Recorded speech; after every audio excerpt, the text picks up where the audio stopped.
Om Shanti. Spark audio book का नाम है न्यारे और प्यारे। पार्ट 1। पहला टॉपिक है बिंदु रूप तो है ही न्यारा।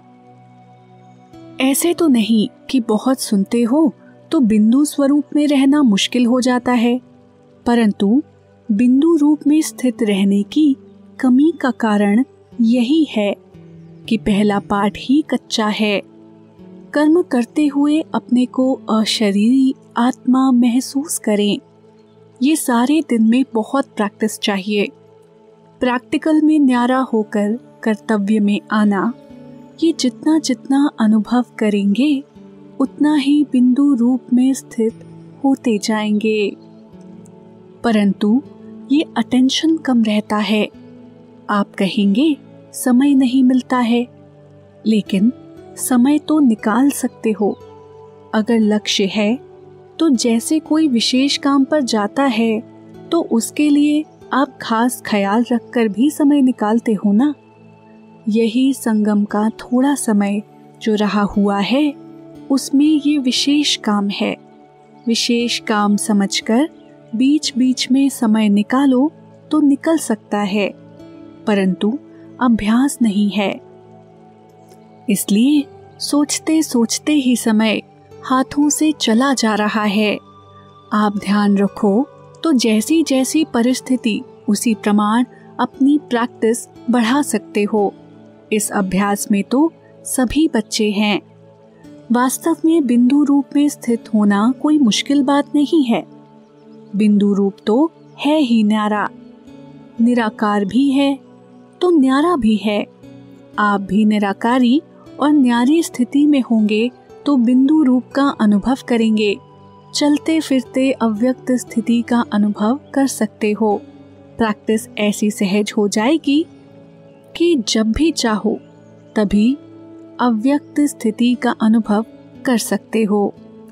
प्रैक्टिस ऐसी सहज हो जाएगी कि जो जब भी चाहो तभी अव्यक्ति स्थिति में ठहर जाओगे। 1 सेकंड के अनुभव से कितनी शक्ति अपने में भर सकते हो, वो भी अनुभव करेंगे और ब्रेक देने मोड़ने की शक्ति भी अनुभव में आ जाएगी। तो बिंदु रूप का अनुभव कोई मुश्किल नहीं है। संकल्प ही नीचे लाता है। संकल्प को ब्रेक देने की पावर होगी तो ज्यादा समय अव्यक्त स्थिति में स्थित रह सकेंगे। अपने को आत्मा समझ उस स्वरूप में स्थित होना है। जब स्वस्थिति में स्थित होंगे तो भी अपने जो गुण हैं वो तो अनुभव होंगे ही।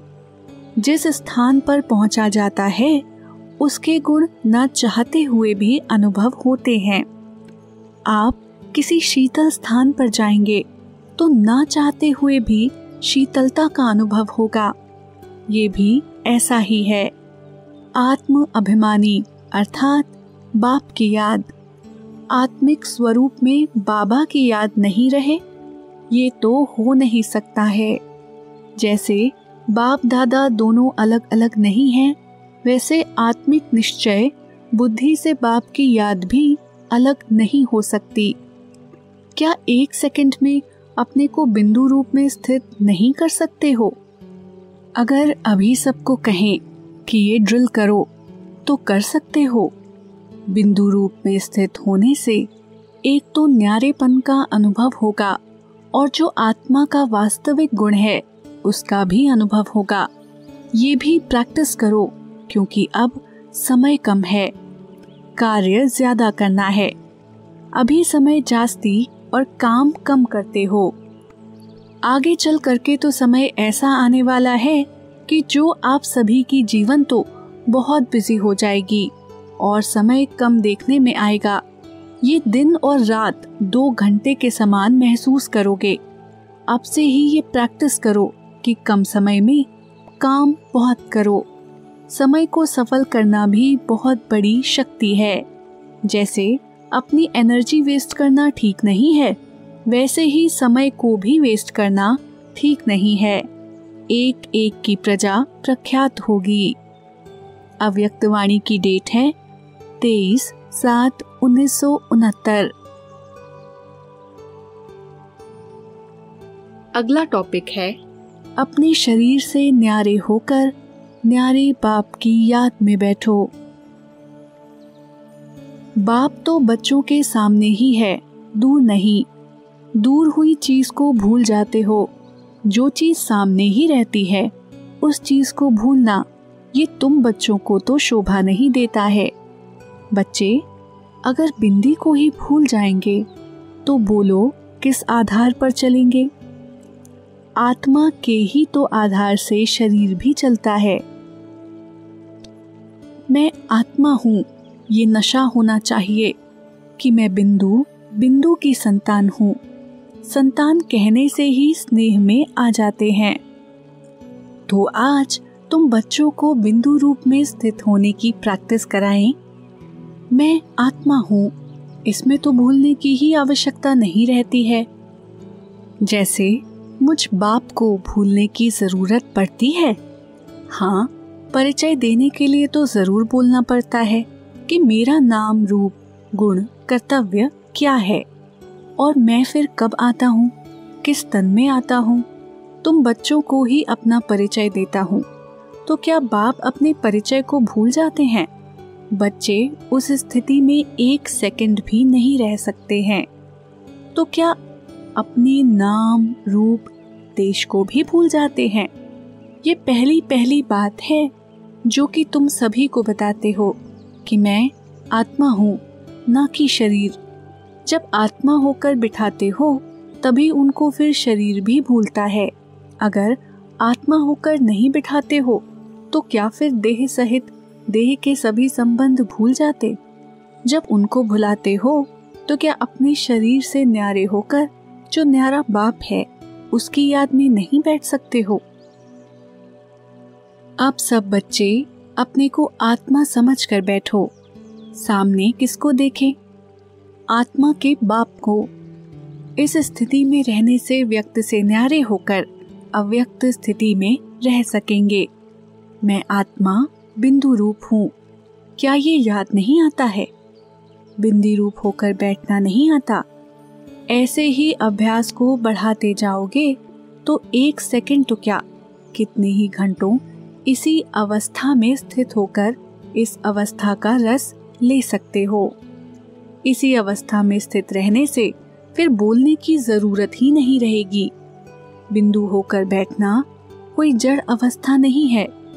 जैसे बीज में सारा पेड़ समाया हुआ है, वैसे ही मुझ आत्मा में बाप की याद समाई हुई है। ऐसे होकर बैठने से सब रचनाएं आएंगी और साथ ही ये भी नशा होगा कि हम किसके सामने बैठे हैं।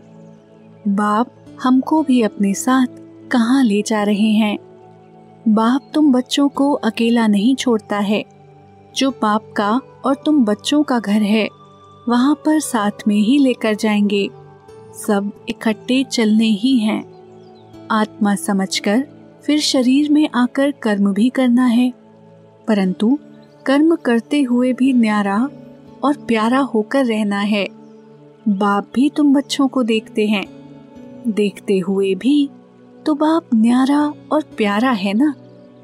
अव्यक्तवाणी की डेट है 24 जुलाई 1969।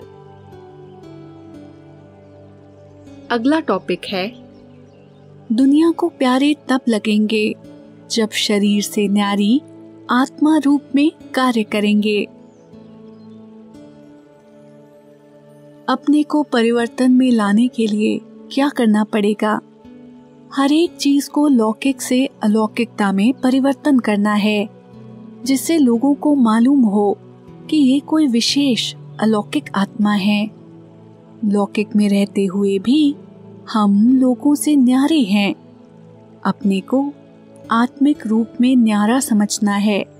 कर्तव्य से न्यारा होना तो सहज है, उससे दुनिया को प्यारे नहीं लगेंगे। दुनिया को प्यारे तब लगेंगे जब शरीर से न्यारी आत्मा रूप में कार्य करेंगे। तो सिर्फ दुनिया की बातों से ही न्यारा नहीं बनना है, पहले तो अपने शरीर से न्यारा बनना है। जब शरीर से न्यारे होंगे तब प्यारे होंगे। अपने मन के प्रिय, प्रभु प्रिय और लोकप्रिय भी बनेंगे। अभी लोगों को क्यों नहीं प्रिय लगते हैं? क्योंकि अपने शरीर से न्यारे नहीं हुए हो, सिर्फ देह के संबंधियों से न्यारे होने की कोशिश करते हो तो वो उलाहने देते। खुद को क्या चेंज किया है? पहले देह के भान से न्यारे नहीं हुए हो तब तक उलाहना मिलता है। पहले देह से न्यारे होंगे तो उलाहने नहीं मिलेंगे और ही लोकप्रिय बन जाएंगे। कई अपने को देख बाहर की बात को देख लेते हैं और बातों को पहले चेंज कर लेते हैं, अपने को पीछे चेंज करते हैं, इसलिए प्रभाव नहीं पड़ता है। प्रभाव डालने के लिए पहले अपने को परिवर्तन में लाओ। अपनी दृष्टि, वृत्ति, स्मृति को, संपत्ति को, समय को परिवर्तन में लाओ, तब दुनिया को प्रिय लगेंगे। क्योंकि जब संपूर्ण समर्पण हो गए तो उसके बाद फिर क्या करना है, बोलना चलना कैसा हो, ये बता रहे हैं। जैसे आपकी यादगार शास्त्रों में बताते हैं, संपूर्ण समर्पण किसने और किसको कराया और कितने में कराया। यादगार की याद आती है, राजा जनक का मिसाल है। उनको तो बच्चों ने कराया, लेकिन बाप ने कराया, ऐसा भी यादगार है। बतलाते हैं ना कि वामन अर्थात छोटा, सभी से छोटा रूप किसका है? आत्मा और परमात्मा का। तो बाप ने आकर माया बलि जो बलवान है उससे 3 पैर में सभी कुछ लिया, अर्थात संपूर्ण समर्पण बनाया। आप लोगों को भी संपूर्ण समर्पण करना है, अर्थात जो भी माया का बल है वो सभी कुछ त्यागना है। माया का बलि नहीं बनना है, लेकिन ईश्वरीय शक्ति में बलवान बनना है। तो जैसे वो 3 पैर दिखाते हैं, ये कौन सी 3 बातें सुनाई जाती हैं जिससे संपूर्ण समर्पण आ जाता है? मनसा, वाचा और कर्मणा के लिए शिक्षा कौन सी है? अगर वो 3 बातें याद रखेंगे तो संपूर्ण समर्पण हो ही जाएंगे। वो 3 बातें कौन सी? एक तो देह सहित सभी संबंधों का त्याग, मामेकम याद करो, ये तो हो गया मनसा। वाचा के लिए क्या शिक्षा मिलती है? हर समय जैसे मोती चुगते हैं, इस रीति मुख से रत्न ही निकलें। 1-2 को पत्थर नहीं, लेकिन ज्ञान रत्नों का दान देना है। और कर्मणा के लिए यही याद रखो कि जो कर्म मैं करूँगा मुझे देख सभी करेंगे। दूसरी बात कि जो करेंगे सो पाएंगे। ये दोनों बातें याद रहने से कर्मणा में बल मिलता है, अर्थात जो सभी के संपर्क में आते उसमें बल मिलता है। समझा? मनसा, वाचा, कर्मणा के लिए इन मुख्य बातों को याद रखें तो फिर संपूर्ण समर्पण जो हुए हो उसको अविनाशी बना सकेंगे। ऐसे नहीं कि यहाँ संपूर्ण समर्पण का नशा चढ़ा, वो बाद में कम हो जाए। अगर ये पक्का याद रखेंगे कि हम तो संपूर्ण समर्पण हो ही गए, तो ये अविनाशी याद आपको अविनाशी बना कर रखेगी। अगर आप कुछ डगमग हुए तो फिर समस्या डगमग करेगी। आपके डगमग होने को और समस्याओं को देखते हुए लोग भी उसका तमाशा देखेंगे। बाप दादा तो देखते रहते हैं। अव्यक्तवाणी की डेट है 28 नवंबर 1969। अगला टॉपिक है, बहुत समय से न्यारे रहने वाले 1 सेकंड में न्यारे हो जाएंगे। बहुत समय से न्यारे रहने वाले 1 सेकंड में न्यारे हो जाएंगे। बहुत समय से न्यारापन नहीं होगा तो यही शरीर का प्यार पश्चाताप में लाएगा। इसलिए इससे भी प्यारा नहीं बनना है। इससे जितना न्यारा होंगे उतना ही विश्व का प्यारा बनेंगे। इसलिए अब यही पुरुषार्थ करना है। ऐसे नहीं समझना है कि कोई व्याधि आदि का रूप देखने में आएगा तब जाएंगे, उस समय अपने को ठीक कर देंगे, ऐसी कोई बात नहीं है। पीछे ऐसी ऐसी अनोखी मृत्यु बच्चों के होनी है जो सन शोज फादर करेंगे। सभी का एक जैसा नहीं होगा। कई ऐसे बच्चे भी हैं जिन्हों का ड्रामा के अंदर इस मृत्यु के अनोखे पार्ट का गायन सन शोज फादर करेगा। ये भी वही कर सकेंगे जिसमें एक विशेष गुण होगा। ये पार्ट भी बहुत थोड़ों का है। अंत तक भी बाप की प्रत्यक्षता करते जाएंगे। ये भी बहुत बड़ी सब्जेक्ट है। अंत घड़ी भी बाप का शो होता रहेगा।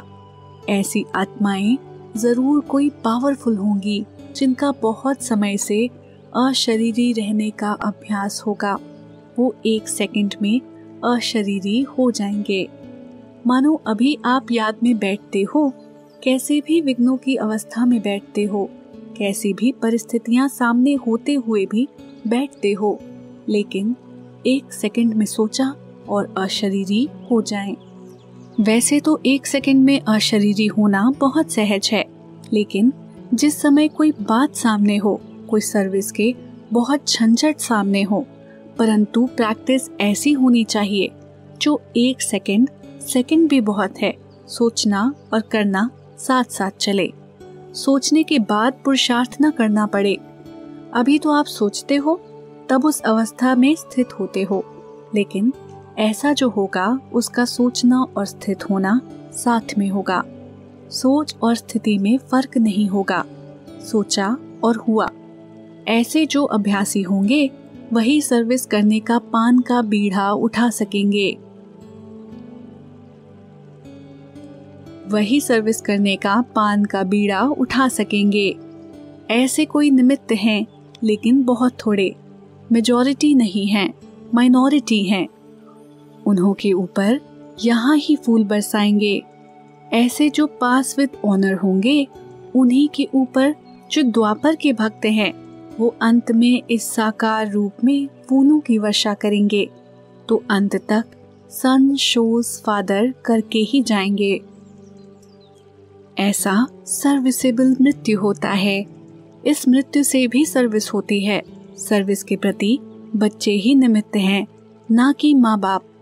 वो तो गुप्त रूप में हैं। सर्विस में माता पिता बैकबोन हैं और बच्चे सामने हैं। इस सर्विस के पार्ट में माता पिता का पार्ट नहीं है। इसमें बच्चे ही बाप का शो करेंगे। ये भी सर्विस का अंत में मेडल प्राप्त होता है। ऐसा मेडल ड्रामा में कोई कोई बच्चों को मिलना है। अभी हर एक अपने आप से जज करे कि हम ऐसा मेडल प्राप्त करने के लिए निमित्त बन सकते हैं। ऐसे नहीं, सिर्फ पुरानी बहनें ही बन सकेंगी, कोई भी बन सकते हैं। नए नए रत्न भी हैं जो कमाल कर दिखाएंगे।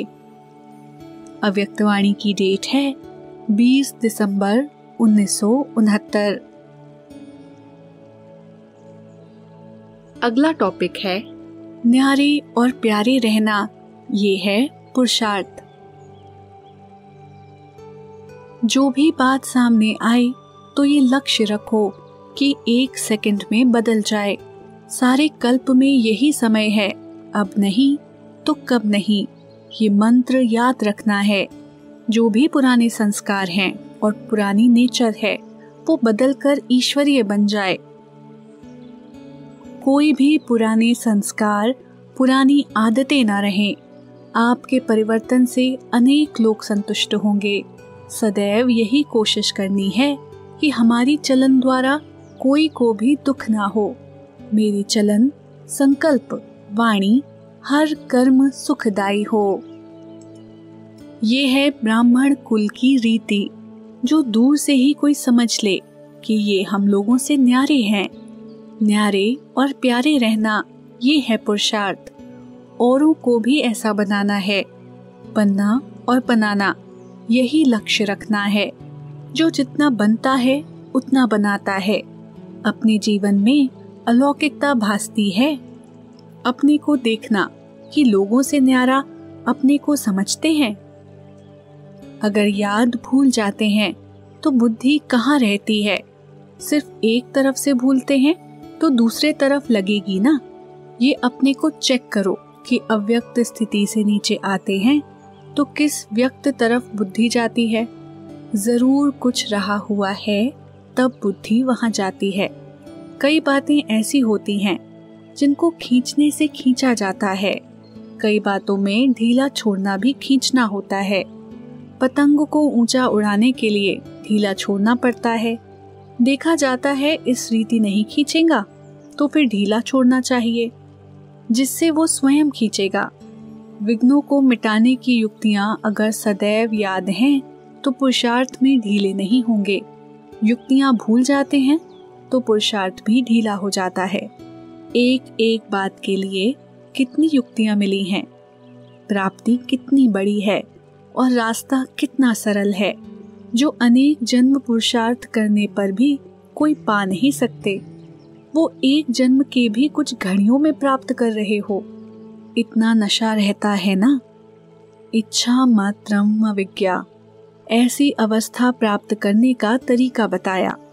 ऐसी ऊंची नॉलेज और कितनी महीन है। जीवन में इतना ऊंचा लक्ष्य कोई रख नहीं सकता कि मैं देवता बन सकता हूँ।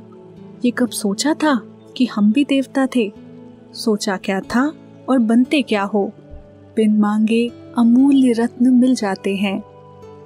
अव्यक्त वाणी की डेट है 25 जनवरी 1970।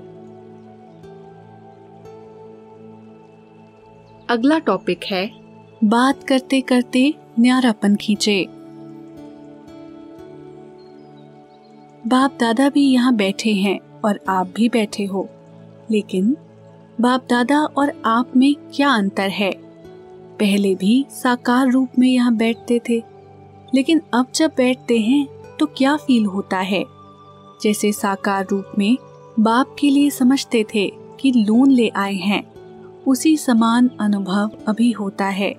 अभी आते हैं मेहमान बनकर। यूं तो आप सभी भी अपने को मेहमान समझते हो, लेकिन आपके और बाप के समझने में फर्क है। मेहमान उसको कहा जाता है जो आता है और जाता है। अभी आते हैं फिर जाने के लिए। वो था बुद्धि योग का अनुभव, ये है प्रैक्टिकल अनुभव। दूसरे शरीर में प्रवेश हो कैसे कर्तव्य करना होता, ये अनुभव बाप के समान करना है। दिन प्रतिदिन तुम बच्चों की बहुत कुछ समान स्थिति होती जाएगी। आप लोग भी ऐसे अनुभव करेंगे, सचमुच जैसे लोन लिया हुआ है, कर्तव्य के लिए मेहमान है। जब तक अपने को मेहमान नहीं समझते हो, तब तक न्यारी अवस्था नहीं हो सकती है।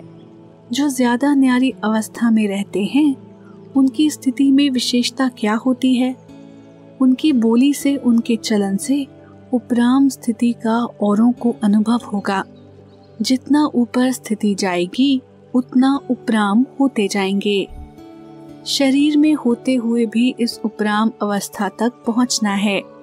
बिल्कुल देह और देही अलग महसूस हो, उसको कहा जाता है याद की यात्रा की संपूर्ण स्टेज व योग की प्रैक्टिकल सिद्धि। बात करते करते जैसे न्यारापन खींचे, बात सुनते भी जैसे कि सुनते नहीं, ऐसी भासना औरों को भी आए। ऐसी स्थिति की स्टेज को कर्मातीत अवस्था कहा जाता है। कर्मातीत अर्थात देह के बंधन से भी मुक्त। कर्म कर रहे हैं लेकिन उनके कर्मों का खाता नहीं बनेगा।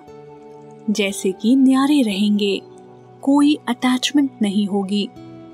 कर्म करने वाला अलग और कर्म अलग है, ऐसे अनुभव दिन प्रतिदिन होता जाएगा।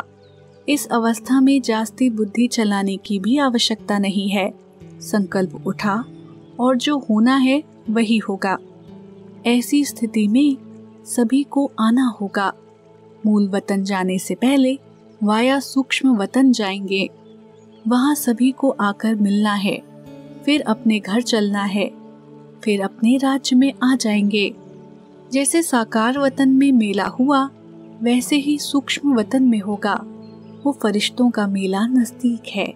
कहानियां बताते हैं ना, फरिश्ते आपस में मिलते थे, रूह रूहों से बात करते थे। वही अनुभव करेंगे तो जो कहानियां गाई हुई हैं उनका प्रैक्टिकल में अनुभव होगा। उसी मेले को दिनों का इंतजार है। अव्यक्तवाणी की डेट है 26 जनवरी 1970।